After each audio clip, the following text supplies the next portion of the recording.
Agora sim está gravando. Vamos para a nossa segunda parte da nossa aula. Então, lembrando que a atividade online estará disponibilizada lá e ela estará relacionada então com o link do vídeo que eu passei para vocês assistirem agora no intervalo e para vocês relacionarem então a fase de aprendizagem que nós exploramos nessa aula com os movimentos do atleta do vídeo. E aí vocês tentem fazer essa identificação, tá bom? É aquela identificação que vocês enxergaram, que vocês notaram. Não precisam ficar com medo. Ai, será que é essa? Será que é aquela? Não. Arrisquem e depois nas próximas aulas a gente vai discutir em relação a isso para nós aprendermos juntos. Tudo bem? Tudo Vou bem. compartilhar a tela aqui com vocês. Aí vocês me dão um ok se vocês estão vendo ou não. Saindo. Eu estou com o microfone desligado. Professora? Oi. O meu som não está saindo. Tenta aumentar. Você está no celular? Clica no microfone e depois clica na mensagem em cima. Isso, auxiliem ela aí, porque eu estou no computador, acho que é diferente. Clica no microfone e depois na mensagem que aparece em cima do áudio. Aí libera.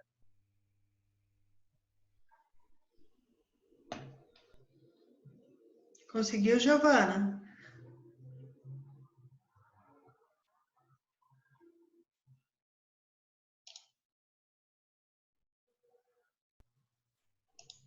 Deu? Acho que deu certo. Tá me ouvindo? Deu certo. Tô. Legal. Então vamos lá, daí conforme o povo vai chegando eu vou admitindo aqui. Então eu tinha falado das habilidades de recepção e parei aqui na de projeção, foi isso? Que o professor ele tem que saber trabalhar as habilidades de projeção, utilizando até diálogos, de mini-jogos, mini-tênis, para que o atleta então comece a desenvolver essas habilidades. Porque ele precisa ter golpes táticos, não sempre golpear da mesma forma, no mesmo lugar. Porque senão o adversário vai ler esse jogo e de um modo muito fácil ele vai criar estratégias para vencê-lo. E isso não é interessante para você, nem para o seu atleta. E aí nós vamos lá para as habilidades abertas e fechadas, que eu perguntei para vocês anteriormente, vocês me falaram que ainda não tinham contato com esse nomenclatura, né, de habilidade fechada e aberta. Vamos aprender o que é isso então. Porque isso vocês vão utilizar, inclusive, em outras disciplinas, em outras áreas de conhecimento.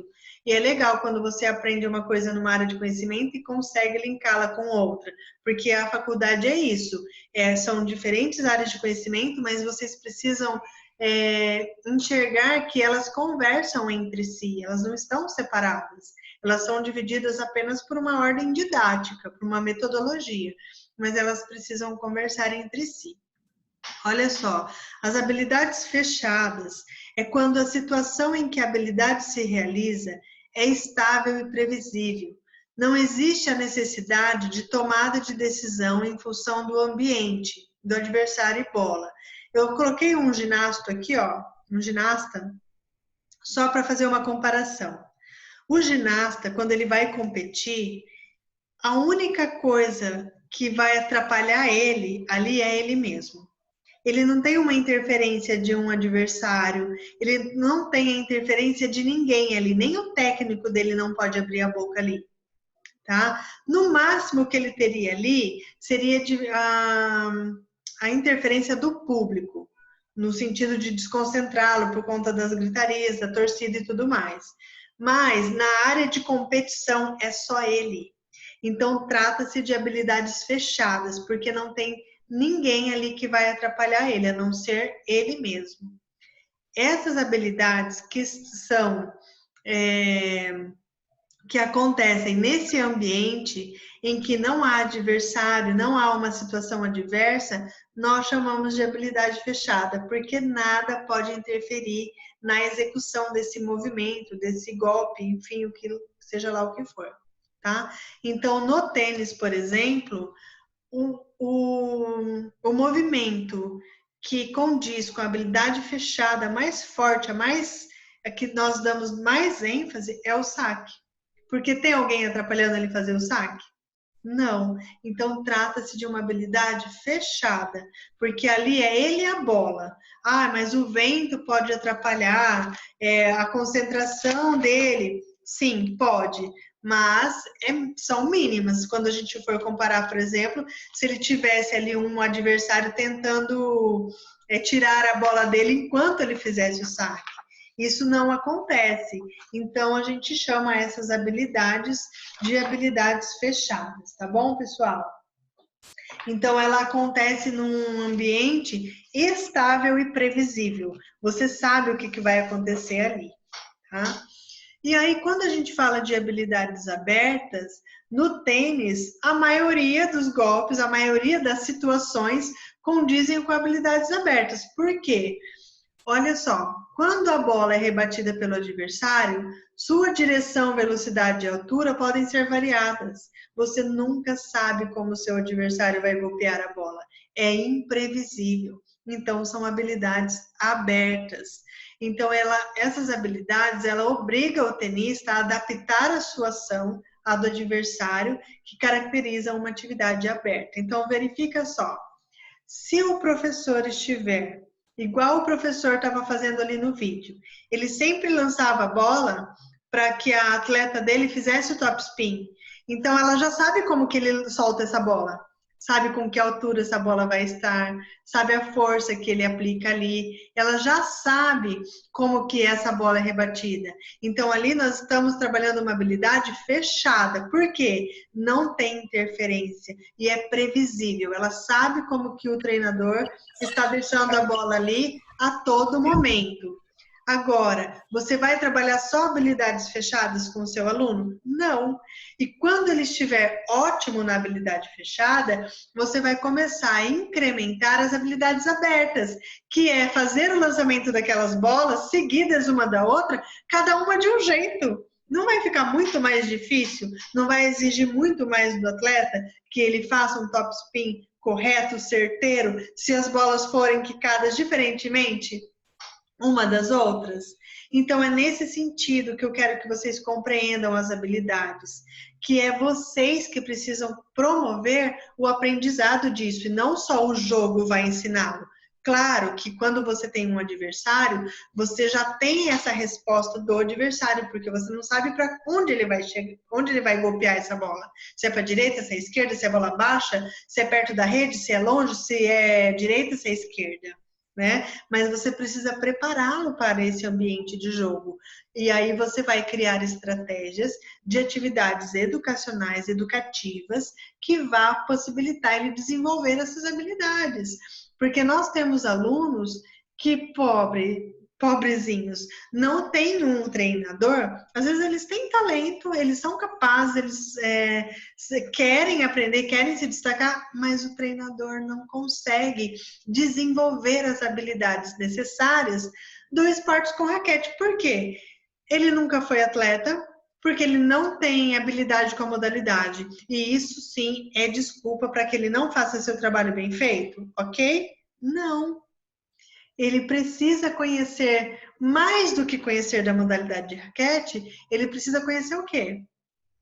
As fases de aprendizagem do seu aluno e as habilidades específicas da modalidade que ele se propôs a trabalhar. Se ele conhece isso, ele já tem um ano inteirinho para dar aula, sem precisar se preocupar com regra, com um tipo de quadra, com um tipo de material. Por quê? Se ele tiver uma habilidade bem desenvolvida, você consegue encaminhá-lo para um clube de alto rendimento. E se ele for talentoso, ele vai se destacar. E ele vai sempre lembrar de você. Poxa, foi o meu primeiro treinador que desenvolveu as habilidades que eu precisava para chegar onde eu cheguei. Tá? Isso é muito gratificante. Eu tenho muitas alunas minhas de ginástica rítmica que fazem aula na escola e que hoje fazem parte de uma equipe de competição.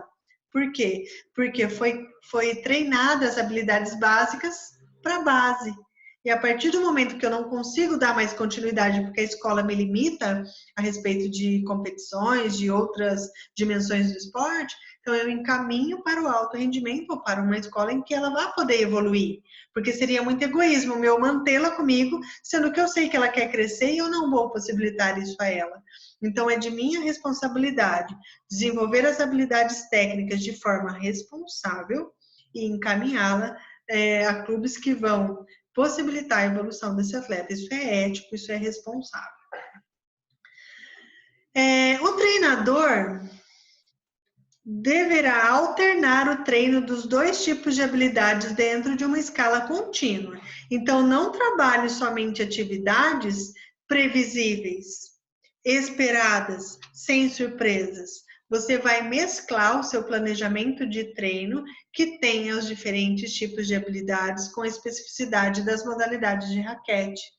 Ora, você trabalha habilidades fechadas, ora você trabalha habilidades abertas.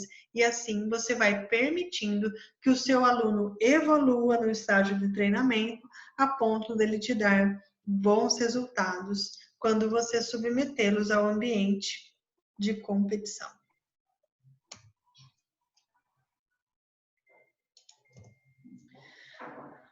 Tênis para crianças e adolescentes. Então, mediante tudo isso que nós aprendemos na aula de hoje, eu vou falar algumas características das faixas etárias para o aprendizado das metodologias com raquete. E essas características, elas vão permear e passear entre as idades pré-escolar, escolar, a idade da puberdade, da adolescência e do jovem adulto. Então, olha só, pessoal, lá na idade pré-escolar, que vai da idade de 4 a 6 anos, aqui isso precisa ser modificado, porque 6 anos já está no ensino fundamental 1, primeiro ano. Mas aqui está considerando ainda até os 6 anos. Então, aqui eu colocaria de 4 a 5 anos, tá? Então, quais são as características? É necessário promover atividades que permitam a criança desenvolver sua lateralidade, porque ela ainda está em definição, ela ainda não sabe se ela é esquerda ou se ela é direita, então você precisa oportunizar, experimentar movimentos ambidestros para que ela faça essa escolha da dominância e da lateralidade. A concentração de movimentos não é desenvolvida, você vai estar todo concentrado lá, ensinando essa criatura de 4 a 6 anos pegar na raquete, se passar uma borboleta colorida na frente dela, você perdeu esse aluno. Ah, professor, olha essa borboleta, olha essa formiguinha que está no chão, tudo, gente, tudo rouba a atenção dessas crianças. Olha, fica dando assim, ó. Você está ali concentrado, querendo que ela aprenda um movimento, você se preparou para ensinar aquele movimento para ela, mas olha, uma formiguinha ganha de você nessa hora. Chamou a atenção, você perde ela naquele momento, aí você precisa fazer o trabalho de recuperar, né, a atenção dessa criança. Porque o tempo de concentração dela está relacionado com a idade. Então, 4 anos, 4 minutos, 6 anos, 6 minutos, é muito pouquinho. Então, tem que ser atividades muito dinâmicas. E quais são as principais atividades para essa faixa etária? Ludicidade, jogos, brincadeiras, atividades em que o lúdico esteja presente. Então, simular diferentes ambientes, fazer de conta que a raquete é sua amiga, abraça a raquete, pega a bolinha, vamos ver o tamanho dessa bola, vamos trabalhar com bolas maiores, sem pressão, que ela tenha facilidade de encostar a raquete nessa bola, simulando, familiarizando ela com esse ambiente, com essa modalidade. E quando você trabalha com uma bola grande, sem pressão, ela não tem velocidade, é pesada. Então, isso facilita com que a criança faça a recepção dessa bola com a raquete, seja ela um material alternativo, menor. Isso vai facilitar o aprendizado e o desenvolvimento das crianças em faixa pré-escolar, de 4 a 5 anos, 6 anos no máximo. Idade escolar, 7 a 8 anos. Características: fase ótima para o desenvolvimento da coordenação geral e eles têm interesse pela disputa. Então, quais são as atividades que vocês vão priorizar a experiência motora variada, então você vai lotar essa criança de atividades motoras, circuitos, arremessos, saltos, habilidades combinadas, de locomoção, de estabilização e de manipulação. E introduzir as primeiras noções de golpes simplificados. Lembra das atividades que o professor Silvio, presidente paranaense da Federação de Tênis, nos deu lá na quadra? Atividades simples, imitando o saque, imitando o voleio, com bola de baixa pressão, em que todos possam, de alguma forma, fazer os movimentos. Idade escolar, de 9 a 11 anos. Quais são as características dessa idade? Facilidade na aquisição de padrões motores complexos. Aqui, o que você der para eles, se você conhecer a fase de aprendizagem deles, eles vão fazer. Eles vão responder super bem, porque são crianças já mais desenvolvidas, com mais experiência motora e que com certeza terão facilidade na aprendizagem dos mais diferenciados movimentos.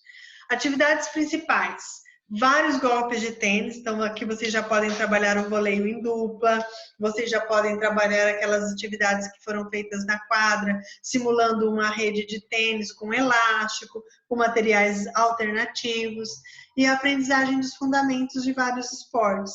Então você pode aqui já incluir saque, voleio, a questão do ataque, da defesa, tudo por meio de jogos lúdicos, de brincadeiras, de mini-jogos, porque eles assimilam super bem e já começam, inclusive, a trabalhar a questão da agilidade, do tempo de reação, que vai exigir nas habilidades de projeção, inclusive.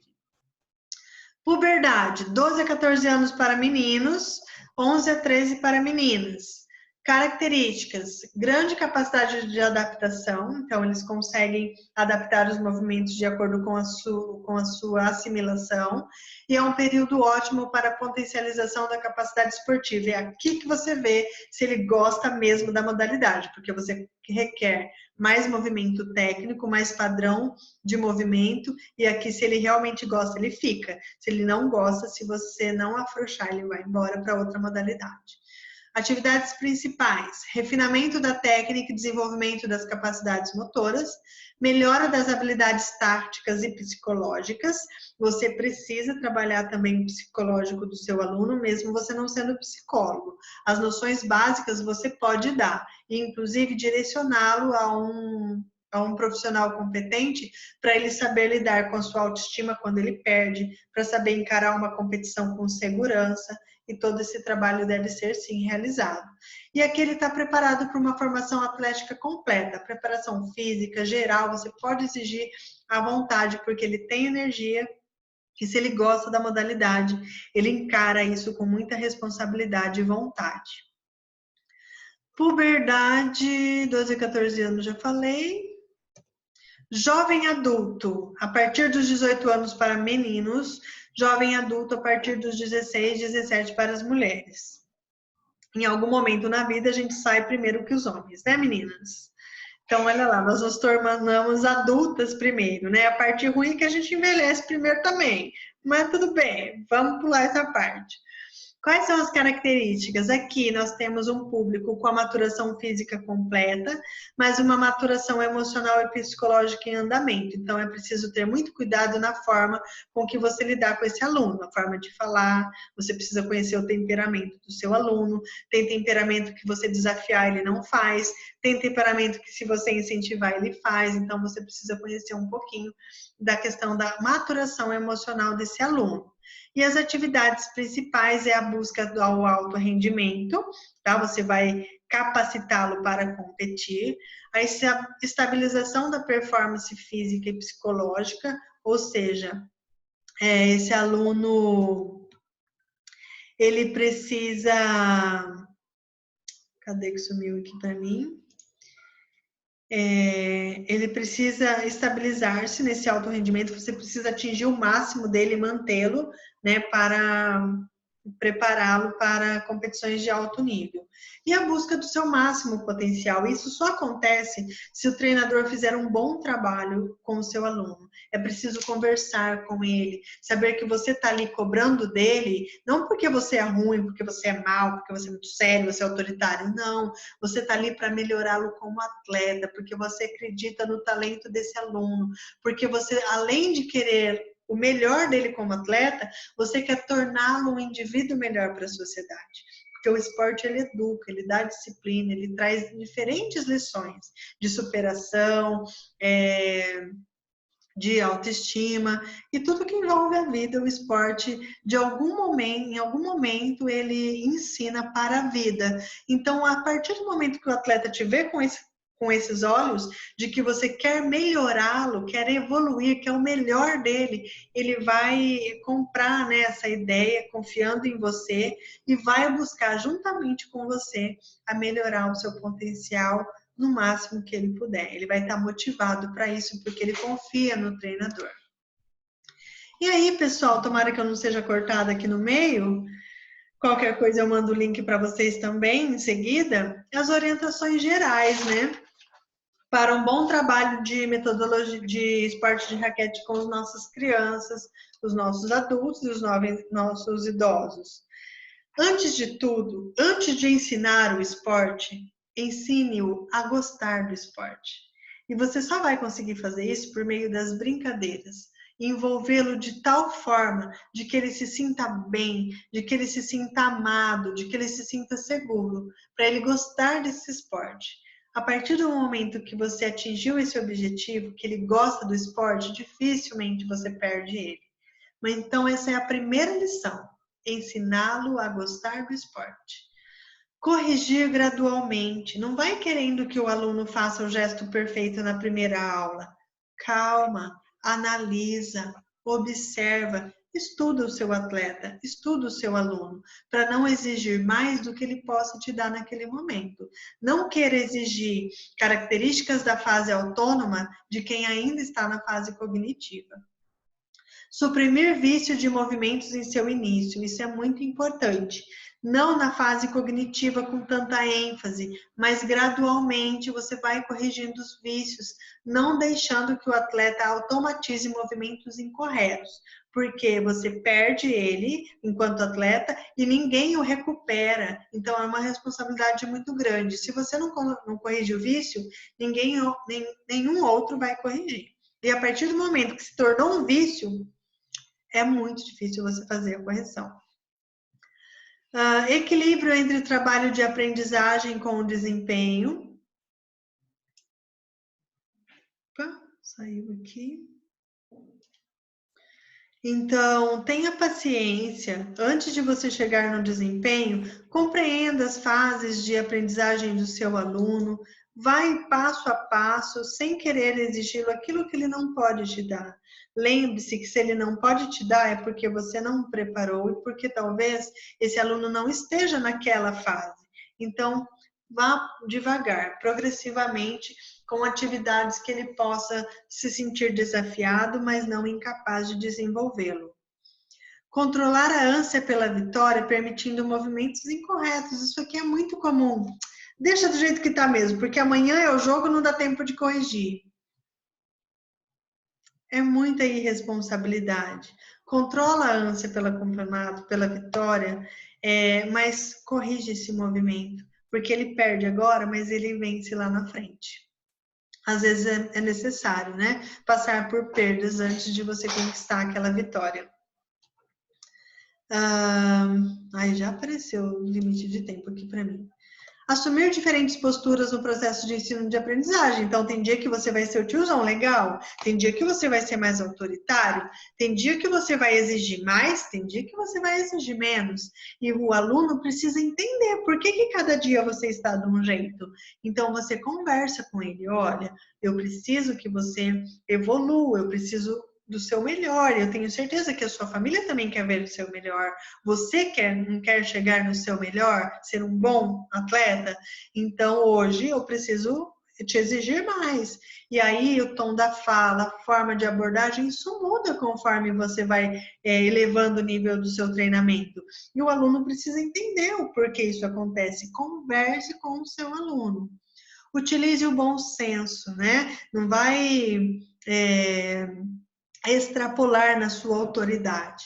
Use o bom senso, tem dia que o seu aluno não está afim, não está legal, está indisposto. As meninas também têm os problemas hormonais, tem dias que elas não vão te dar aquilo que vocês sabem que elas podem, que elas têm capacidade, mas leia o seu aluno para não cometer grandes faltas. E o compromisso com a evolução do aluno como tenista e como indivíduo, que eu já falei anteriormente. É prepará-lo, sim, para vencer em uma boa competição.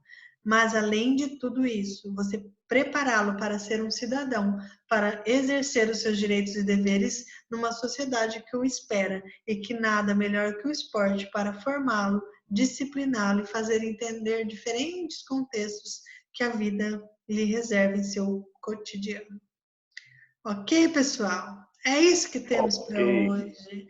Vou postar lá para vocês as atividades online. Deixo aberto agora para perguntas antes que o sistema nos derrube. Falem para mim, deixa eu tirar uma foto aqui para eu postar no plano de aula, senão eles vão me matar. Me matar não vão, né? Mas vão me cobrar. E fica aberto aí para dúvidas, pessoal.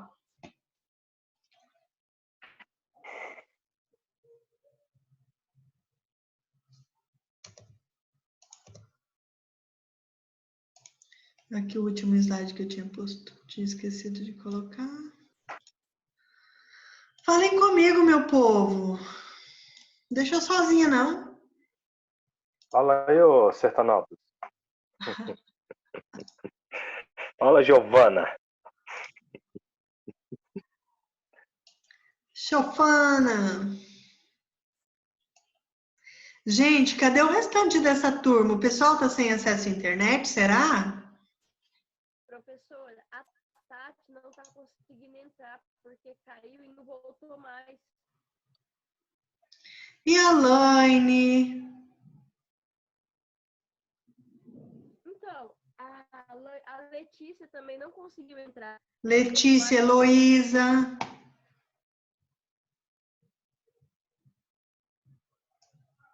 Giovanni. Tem muita gente, né, que tá... Por que será?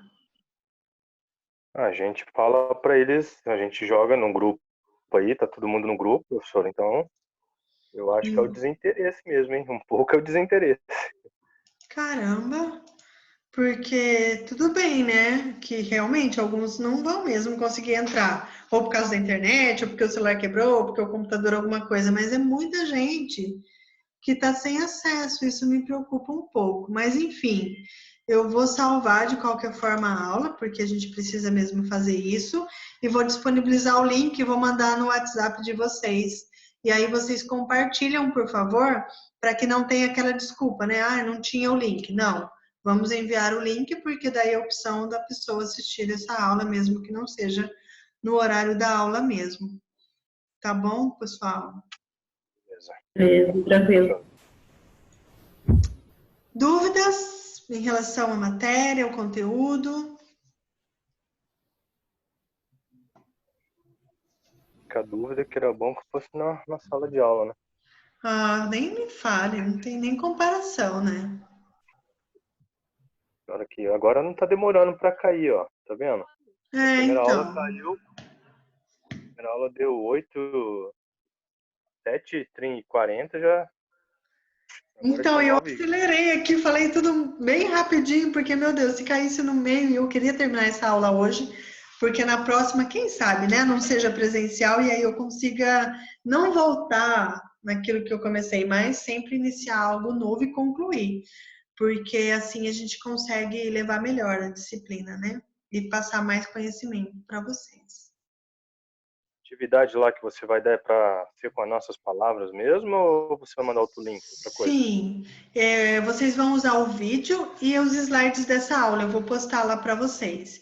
E aí vocês deem uma lida nesses slides, vão lembrando do que eu falei, ou até assistam o link de novo da aula, naquele naquele momento que eu abordo as fases de aprendizagem, e aí, conforme aquelas características, vocês assistem o vídeo e tentem fazer esse link, né? Essa conexão de qual fase de aprendizagem a aluna dele está.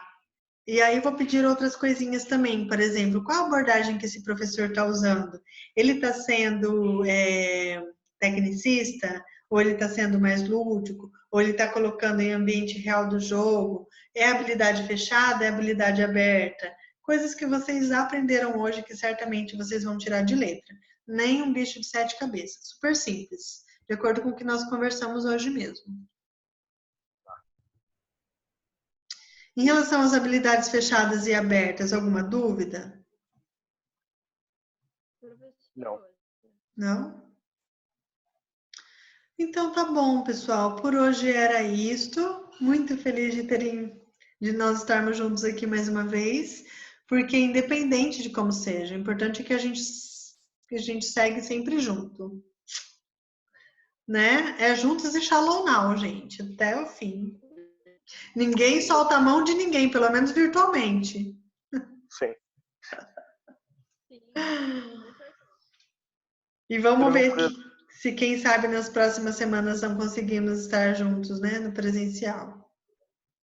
Se Deus quiser, professora, passando essa pandemia. Isso mesmo. Nem que a gente vá de máscara e luva e roupa de astronauta. Pode ser também. Ai, meu Deus. A gente dá um jeito, né, para sair desse virtual, pelo amor de Deus. O virtual mata. Mata. É o trabalho dobrado para nós, porque, nossa, preparar uma aula porque a gente vai conversar com vocês na sala é uma coisa. Agora, gravar, tem que ter todo um cuidado, porque a gente não sabe quem que vai assistir, cuidado com o que vai falar. Não pode falar palavrão, gente. Ah, não. Não pode usar gíria, tem que tomar muito cuidado com as palavras, enfim. Ah, é bem chato mesmo. Legalzinho.